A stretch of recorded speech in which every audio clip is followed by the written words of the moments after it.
Prima forse si atteggiava un sorriso credendo di dover, anche se la corsa era lunga, arrivare a un fine, ma adesso proprio c'è la nebbia totale.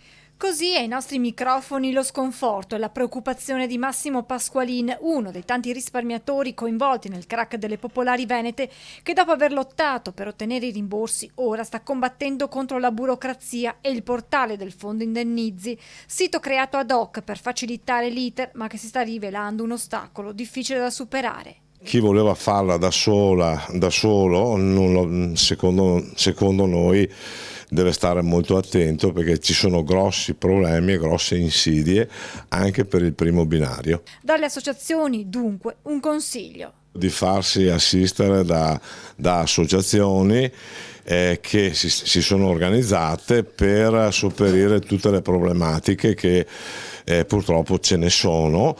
Sappiamo che teoricamente le stanno risolvendo, quello dell'accesso, altre difficoltà. Purtroppo è difficile fare la domanda da soli, almeno per questo momento. Bisogna farla assolutamente velocemente, anche se noi abbiamo già fatto fare un'interpellanza parlamentare, perché siamo convinti che 220.000 truffati non ce la faranno a predisporre la documentazione necessaria, a fare l'inserimento entro febbraio.